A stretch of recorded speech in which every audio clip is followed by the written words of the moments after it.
Let's open in a word of prayer. Oh, gracious and almighty Father, we just want to take a moment tonight to come to you and to thank you for bringing us here to Faith and Food. We know that being here is not by chance, but that you have something really important in store for us. We ask that you give us clear minds and that you open up our eyes and our ears to what you want us to pay attention to. We ask that you bless our time together tonight, dear Lord, and give us fruitful results. We'll be quick to give you all the praise and all the glory. In Jesus' name, amen. All right, on your table is a little handout. It's the one that has the staple in it. If you would just flip that over, and on the back there's a thing that says notes. What I want you to do is when the presenters are up here talking, I want you to write down notes. I want you to write out things that you think, oh, wow, I so want to try that. Then write it down. If you see something that you maybe have done before and you're like, oh, I haven't tried that in a while, I haven't done it in a while, I kind of got, off track there, then write it down. Or it might be just something that you just don't want to forget.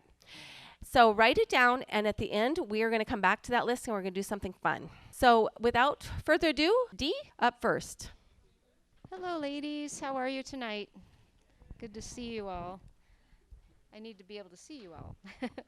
Okay, so tonight we are talking about being rooted. And I'm a nutrition foodie, guru, whatever we want to call it, and I love talking about food. And I was really excited tonight to be talking about the root vegetable foods. Root vegetable foods are actually a very important type of food that we need to include in our diets as much as we possibly can.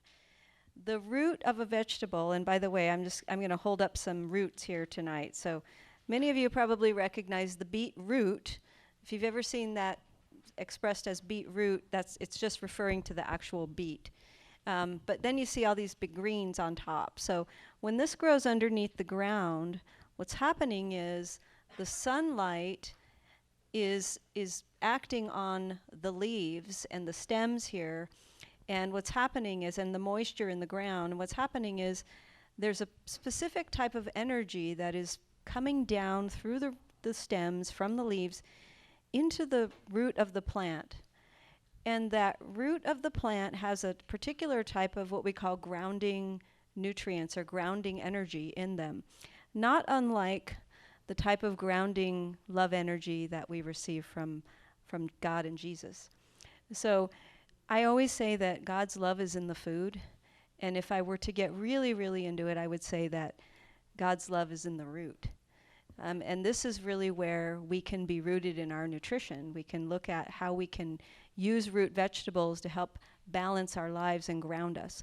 We have vegetables that grow above the ground, which are lighter and more airier in our bodies, and then we have the root vegetables, which gives us the balance. It helps us to balance our moods. It helps us to balance our energies. So if you're ever feeling like you just got so much going on and you really just kind of need to come down and ground, eat some root vegetables because they have the nutrients in them that will ground you. I have a couple of examples up here. Definitely have the beet. And the beet is actually one of the types of root vegetables where we can eat the leaves and the root. And I was just speaking to someone at the table over here, and she asked whether the greens are edible. Yeah, they're actually very edible. You can put the greens in a smoothie. If you do green smoothies, you can cut up the stems just like you would cut up celery, and then chop up the leaves and saute with a little bit of coconut oil and some garlic. It's really good like that. That's how you can eat the greens, or just cut them up raw and have them in a salad. They're a little bit tougher than regular greens, but they're actually edible just as they are. I have radish. I'm sure you all are familiar with the red radish. Radishes, typically we don't cook them. We know them as just eating them raw.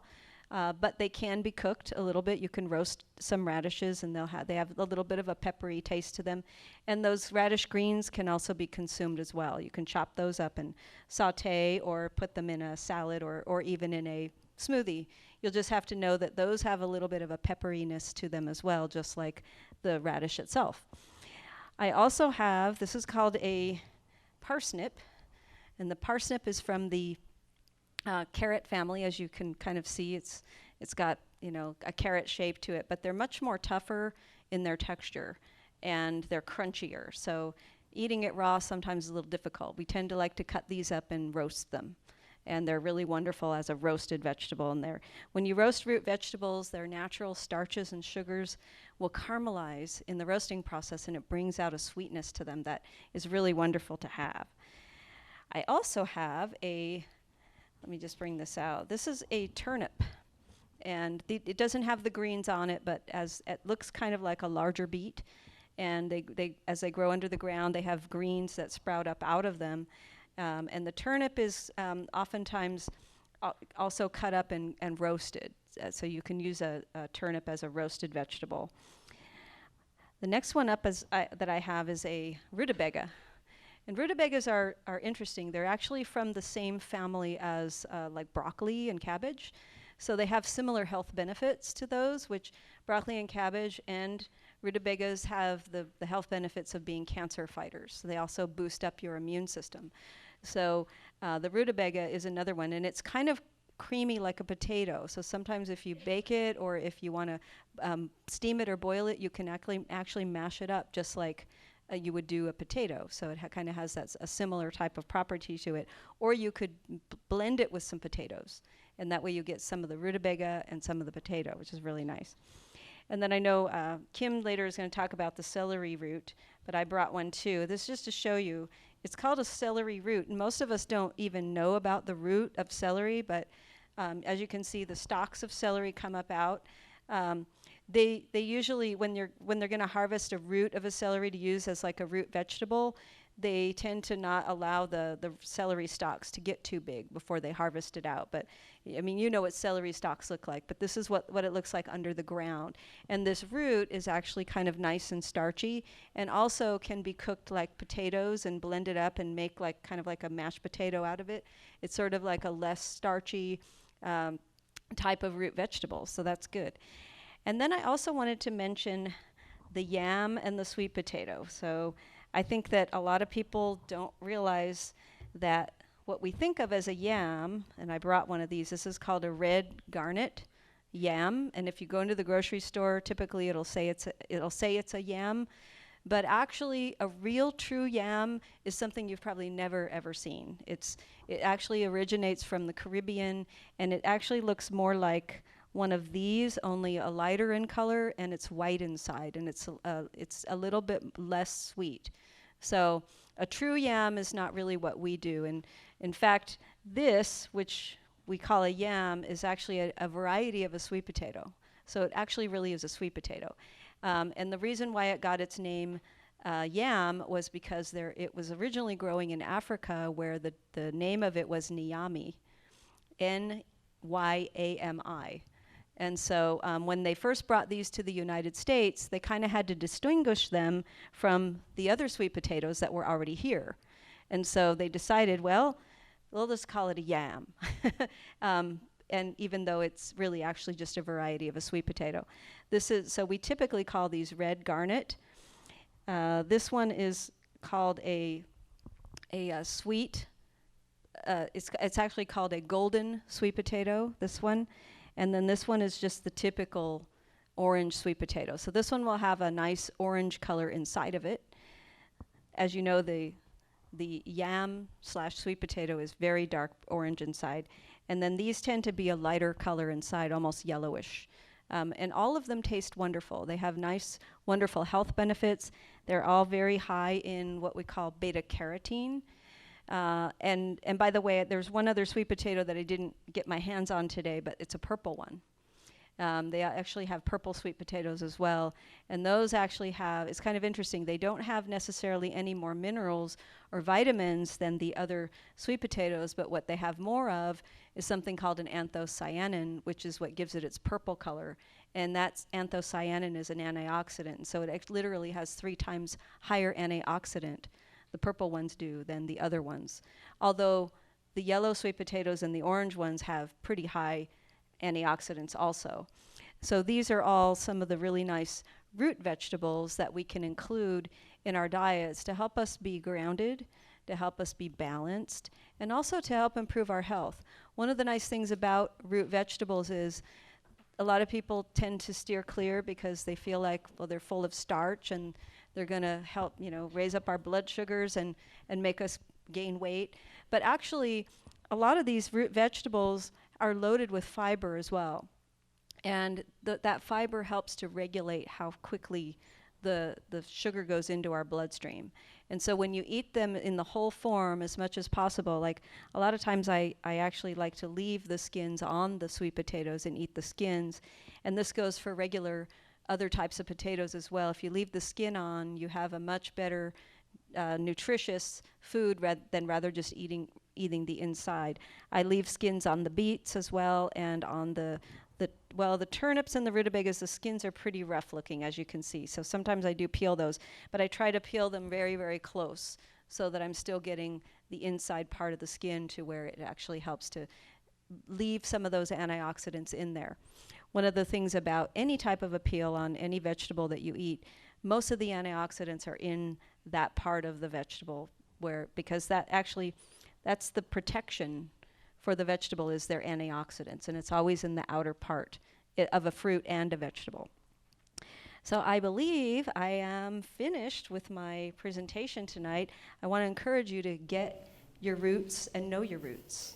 know your roots, okay? Next up is Kim. So it is the start of barbecue season here in Arizona, and it is a long season. And I've been working a lot with root vegetables over the last month, trying to figure out what I wanted to show you guys. And a couple weekends ago, I was invited to a barbecue and asked to bring a side. And I thought, why not make a healthy potato salad? And everything that I saw online was all vinegar-based. And I was like, I still want that creamy thing that you get in the big tubs at the grocery store. So I decided, well, if I make it from scratch, I'm putting a lot less into my body when it comes to chemicals. And although it may be a little bit of an indulgence still, it's a lot healthier for you if you make it from scratch, including the mayonnaise. And rather than doing it like they do in all the cooking competitions where they take a whisk and just go crazy, we're gonna do it in the blender. And it should be pretty easy for anybody to do, and it takes just minutes. So you start with an egg, preferably a pasteurized egg if you have it. Right in. Then about 4 teaspoons of lemon juice, and this recipe is all in the handouts. And then salt and pepper, and I use white pepper partially just to keep the appearance of the mayonnaise smooth and white. You can use black pepper, or you can emit it all together. And then just start with a little bit of oil in there. And I prefer to use avocado oil, just because it has a very neutral flavor, but it still keeps the heat resistant. Unlike olive oil, which is going to have some flavor, and if you are going to use it in baking, like in a casserole, it may not quite be as safe. So I'm going to start off at a low speed just to get what's in there already going, and then slowly drizzle in the oil.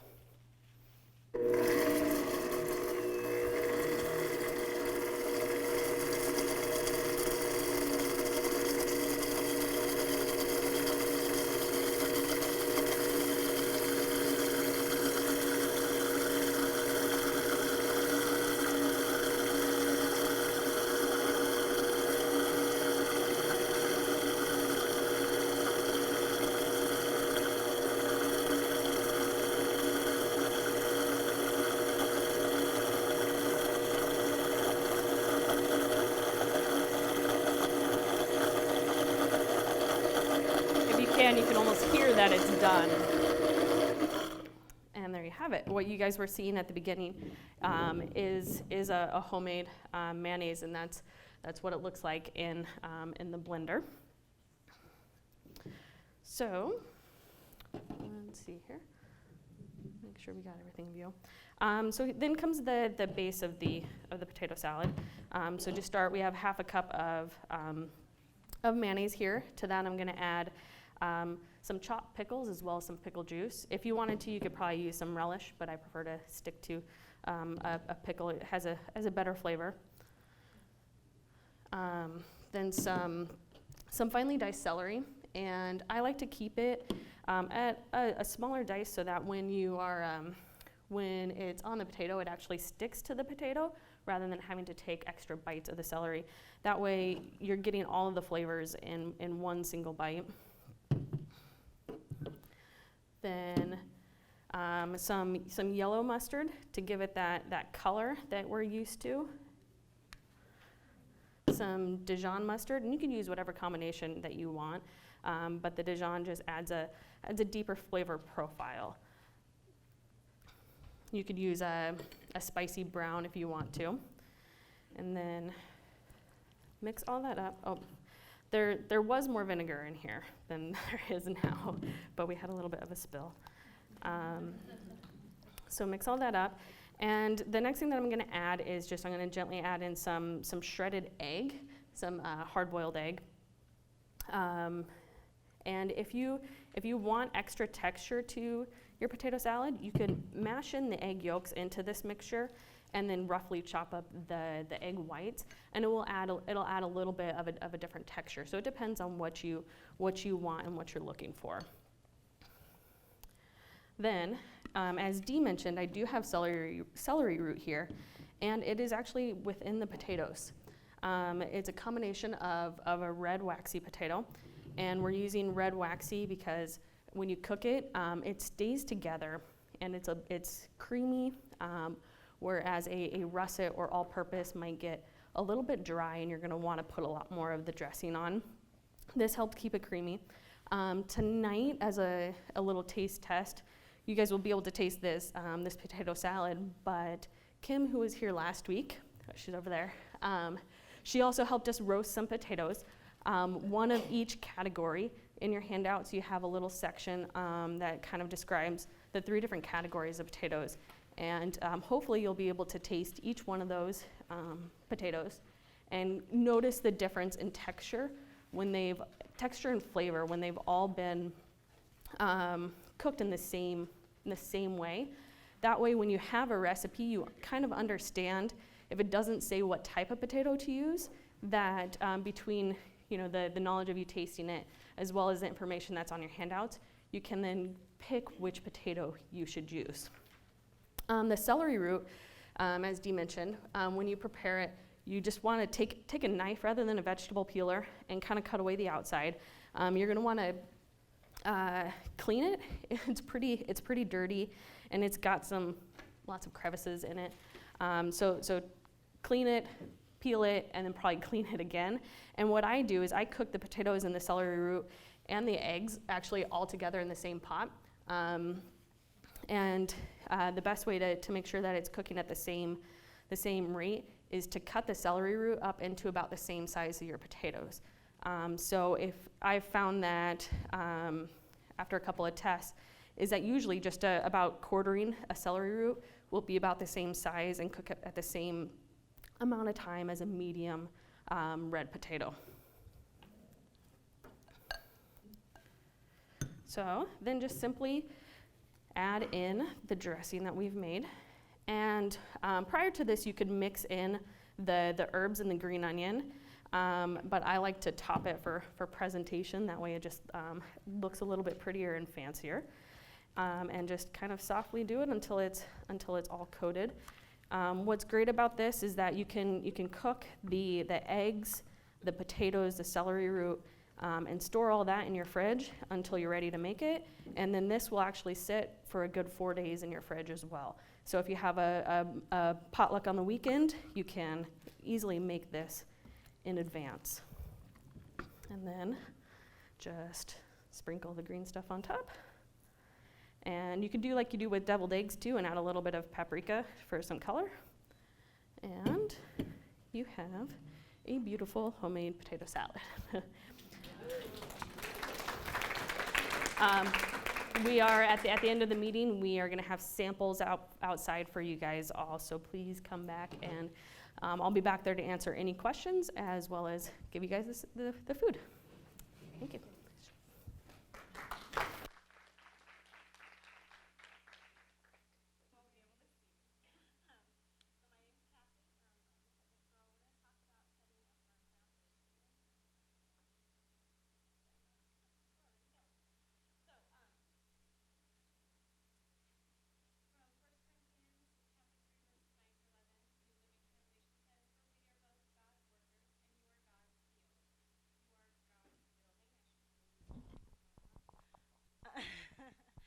Because of God's grace to me, I have laid the foundation like an expert builder. Now others are building on it, but whoever is building on this foundation must be very careful, for no one can lay any foundation other than the one we already have, Jesus Christ. So we've been talking about roots, and so when we came up with this idea for this meeting, I went, oh, okay, how does fitness fit into that? And really, it's talking about being rooted to the ground and building up that foundation in your body. We have a just magnificent body because the ultimate architect created our bodies, and he made them in a perfect way. Now, you may look in the mirror and go, not so much.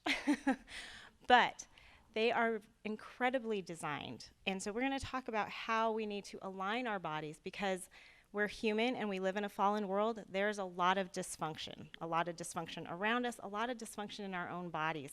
So we're going to talk about proper alignment. So that way, when you exercise, you don't cause yourself even more injury just by how you're using your body. So I always go back to Psalm 139, verses 13 through 15 as well. That you, Lord, made all the delicate inner parts of my body and knit me together in my mother's womb. Thank you for making me so wonderfully complex. Your workmanship is marvelous. How well I know it. You watched as I was being formed in utter seclusion, as I was woven together in the dark of the womb. That's you. You have been intricately designed, wonderfully complex. So let's look into that a little bit more right now. Now, you guys know I like movement. I'd like you to play along with me, if you would like to. We're gonna do a little something, and it really does work better if you take off your socks and shoes. I understand some of us may, it's only March, we haven't gotten our pedicures yet. There is no judgment in this room. No judgment. So if you would like to join me, if you could just slip off your socks and shoes, myself included. I know, they've been in there all day. It's okay. We're all still smelling the vinegar anyway, it's all good. All right, now if you could just stand up and join me. We're going to talk about aligning our bodies, and it really starts in the ground. So I want you to just kind of flex your feet a little bit. Grip the ground with your feet, and then relax them. Oh. See, how many times a day do you do this? Not very often, right? All right, so now we feel that ground underneath us. This is where we start really thinking about how our bodies are built. So, just like a building, you don't want the Leaning Tower of Pisa, right? You want a building that's nice and straight. So, what I want you to do is take a look down without bending too far forward. Take a look down and line up that second toe right next to your big toe, and I want you to line that toe up with the middle of your ankle. Okay? For some of us, that feels a little funky. For me, it makes me feel a little knock-kneed, right? Because you go, oh, that's not normally how I stand, but that's okay, because that's how your body was aligned, okay? So now we make sure that our ankles are directly underneath our knees, okay? Some of us tend to lean forward, especially as we get older. We're really, because we're tired. Life is hard, right? It's hard. So we lean back a little bit. Put your weight in your heels. Okay. Also, when we lean forward, that makes our quadriceps, these front thigh muscles, engage. So that makes it so our kneecaps aren't loose. So like right now, I can't even move it around. But if you can loosen up those quadriceps, you should be able to move that kneecap and slide it back and forth. Yeah, that's tricky, right? All right. Here's the one that gets me every single time. All right, I'm going to show you the side. Don't tease me, because this is how I was made. All right. So a lot of us have what I call in my workouts the duck butt, because your butt is sticking out kind of high, right? I'm exaggerating it just a little, because really I do this a lot. And you need to tuck that pelvis under. Your hip bones, these bones on the side, and your pelvis bone should all be vertical. So a lot of us kind of walk around with this going on. And so when you do this, can you feel a difference in your abdomen right there, just doing that little motion? It's a little bit tighter, right? You go, oh, wow, look at that. Some of us have the other problem. Not very many of us, because most of us do the duck bottom thing. Some of us walk around with our hips up front. That's just as dysfunctional as doing it the other way. So try to line up those hip bones right here with your pubic bones. They're all vertical. Next thing, shoulders. Oh, how many of us feel like our shoulders are like way up here? Like there's some people I see walking around that I just want to go, let me push those down for you. That looks uncomfortable. I do that with my purse, like on one side. Do that carrying a kid. All right. So roll those shoulders back, down away from your ears. And you don't have to throw them way back, but just line them up. And then with your head, okay, a lot of us lean our neck forward. Line up your ears with your shoulder. I'm sorry, I keep going in and out. So that's a little more straight. And it doesn't have to be like, oh, I can't move, but just stand firm, right? That's your firm foundation right there. So now I need you to try one more thing with me. You guys are being so gracious. I love it. I want you to just march in place. I know, we didn't come for a workout. We didn't come to take our shoes off. You guys are so good. Okay, ready? Stop. Notice your body. Are you standing anywhere near like what you were just standing a second ago? For me, my hip automatically goes, whoa, all right, I'm done. A lot of times my shoulders will sag or I'll sag forward. So I just want you to think about as you're walking around in the grocery store, pushing that heavy cart, try to go, oh yeah, I'm supposed to be up here upright, okay? Because that's how we were built. That's how we were designed, to be standing up straight and tall. A big part of that is keeping our heads up. So one last thing, okay, really truly last thing I want you to do. I want you to give me a little cough. Okay, feel how that feels one more time, ready? That muscle right there, that muscle is called your transverse abdominis. That's this whole, the deepest muscle in your abdomen, and it goes across this way. That's not your little six-pack muscles, which is okay. That's your whole muscle. It's this big entire network of muscle going across this way that helps constrict you. It's kind of like the original God-made girdle. So that's why when you feel like, oh, I got to suck in my gut, that's what you're doing. You're engaging that TVA. So you want to, especially when you're working out, but even just as you're sitting, oh, my daughter plays basketball. We sit a lot in bleachers that are super duper uncomfortable. And I have to remind myself over and over again, oh, okay, shoulders back, abdomen engaged. And now I'm sitting a little bit better, and it's a little bit easier. You can feel the relief on different parts of you. Okay, you can sit now. Thank you. So really quickly, just to end. So think about these things. I want you to think about them, not only as you're walking around pushing around the shopping carts, but also when you exercise. Because if you're having sloppy form, you can do all the sit-ups, all the core work in the world. But if you're not lined up properly, you could really hurt yourself, right?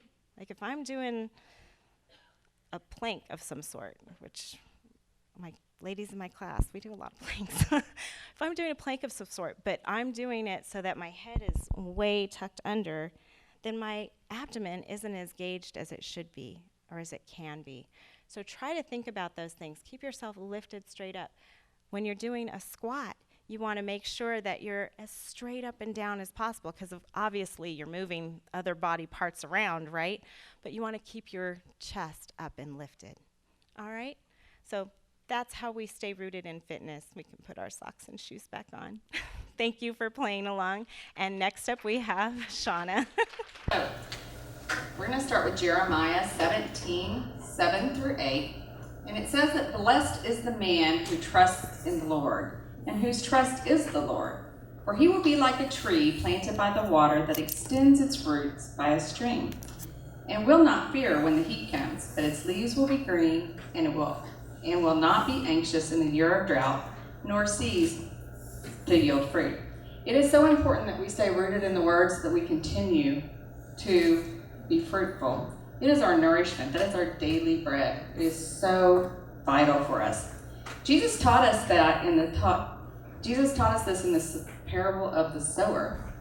And I want to read it to you because I think it's really important that we understand how much word is important for us to have sown in us so that it's not stolen away. It says in Matthew 13:3-6, and he spoke many things to them in the parables, saying, Behold, the sower went out to sow, and as he sowed, some seeds fell beside the road. The birds came and ate them up. We don't want our birds coming and eating up our seed. Others fell on rocky places, where they did not have much soil. And immediately they sprang up because they had no depth of soil. But when the sun had risen, they were scorched. And because they had no root, they withered away. So today I want to look at some things that possibly in life come along and steal your word from you. Anybody have any issues with time? You just run out of time. There's not enough time in the day. You want to go to Bible study, you want to study the word, and life just sucks up your time. Or we have health issues. We worry about our weight. We're concerned about our longevity of health and just health in general, of eating the right things. Here's a good one. Does anybody ever worry about money? Money comes along and it's a stress for a lot of us. Overworked. What about relationships? You have a spouse, with your spouse or your best friend, and all of these things just weigh you down during the day. Any of us have kids? Number one worry, moms always worry about their kids. Or you could have job problems or change, just changing life statuses sometimes is just a little too much. All of these things are cares and worries. And the Bible says that we're supposed to cast our care. But when we're not rooted in the word, and we have this going on, and we have this little peace meter, and this is what it ends up looking like. Our scales hit. And so, God says to cast your care on him. Here, let's add a little God to the day. Add a little Jesus. See how fast that did? Spirit. So when you start daily adding the word to your problems, it starts changing the balance. And so I kind of use it as my peace meter. So every day, if I'm more anxious and stressed and worried about the kids or the job, I know I don't have enough word. There's not enough root going on. Stop. Get the word. Go and get that. So just always remember the peace meter. How is this affecting me today? Is it too much stress? I need more word. So now I want to tell you a little story about Jesus and the fishermen. And this is in Luke 5:1-11. As you know, Jesus is preaching a sermon. The disciples have been out fishing all night long. They were cleaning their nets. Jesus asked them to take him out so that he could continue to preach on the water. And as he's out there, he told them to cast in their nets. He said, go a little deeper and cast in your nets. And they're like, Lord, we worked all night long. All night, no fish. He said, cast in your nets. They stepped out on his word, and they said, I will do it because, Lord, you said so. They threw in their nets, and they brought up fish. They brought up so many fish, they had to call in the second boat to come fill the fish, and therefore they ended up with 2 boats of fish, all because they stepped out in faith and did what he said. One of the things that the biggest lesson from this is that self-effort, going out there and trying to do all of this stuff on our own, without Jesus on it, you end up pulling up nets of nothing. But if you apply the word to all of those situations, and you just step out in faith. So today I have a little skit for you. These little fishies represent the word of God and God's promises. This pole, this pole is the faith. So as a visual, I like to give you a visual because sometimes you're just going through life and you just need something that's tangible and to grab onto. Every time you're stressed about something, I want you to think of, I need a fishing pole because I'm going to go fishing for the word. And I'm going to put the word on my situation. And so I'm going to go fishing, get me some word, and get rid of the stress. Okay? So I have these fishing poles. I also have all these blessings. So like the disciples, you can come up after class and you can fish. If you catch a fish, you get a blessing. And so just to, and they're cute and they're magnetic, so it won't be too hard to catch the word. Just like Jesus, it's easy. It's all free, so you can do that. So I want to end with this scripture. And now, just as you have trusted Christ to save you, trust him too for each day's problems. Live in vital union with him. Let your roots grow deep down in him and draw your nourishment from him. See that you go on growing in the Lord and become strong and vigorous in truth. You were taught, let your lives overflow with joy and thanksgiving for all he has done. He is your nourishment. The word is the answer. Always go and fill up. When you feel like life's stressing you out, go get some more word. More word, more word. So your peace meter balances out. You would actually like it to look more like this. Heavy on the word, light on the problems. Carol's going to come up and we're going to do the prizes and do some announcements. And then after class, there's presents for everyone. Everyone can fish and get a present. Well, you can take turns, get some food, get some presents. Life's good. Thank you, Shawna. Wow, lots of great ideas, right? Were you guys writing notes the whole time? Okay, before we do this, I have one other thing we're going to do. I want you to stand up this side. Okay, so now what I want you to do is I want you to look at your list that you took, and I want you to think about 2 things. I want you to pick 2 things that you think you could do, because you probably wrote down a lot of things, and if you do all of those things, you're going to quit, you're going to give up. So if you focus on just 2 things over the next 30 days, it's been said that after 21 days of doing it, it becomes a habit. So I want you to take 2 things that you wrote down on your list, and it might be different things that you heard tonight that you have on your list would be things like fundamentals. So when Dee talked about the vegetables, that you might try something like rutabaga. Yes, I've never done that, but so you might think, okay, I'm going to try this vegetable, or you might think I'm going to try having a celery root and I'm going to mix it into my favorite family potato recipe. So it might be something you do, or you might just try a whole new vegetable that you never tried before. You might decide that you're going to make your own mayonnaise. Go home, throw out all your unhealthy mayonnaise, and just make some mayonnaise. So that might be something that you decide that you're going to do in the next 30 days. And then with fitness, Kathy had 2 ideas that we can maybe do. And one of them is that you pay more attention to, your TVA. Is that what it was called, Kathy? Yes. So when you're in the shopping cart, or when you're in your car, just pay attention to how you're sitting and how your posture is. I would have to put a Post-it note on my dashboard to say, pay attention to my TVA. Or I'd have to put it on my grocery list. Make sure you engage, because I will forget. So if you decide that you want to try that in the next 30 days, then those are easy ways that you can make notes and make sure that you remember, because after 21 days, it'll be a habit. Another good one is to get into the Word. And so Shawna shared that how important it is to get in the Word. And so you might decide, okay, every morning I'm going to listen to a podcast while I'm getting ready. So you may even have to put a Post-it note on your mirror to say, push play on the podcast. But then after 21 days, after 30 days, it's going to be a habit. And that's a great way to get in the Word. I mean, it takes a while to look good, right?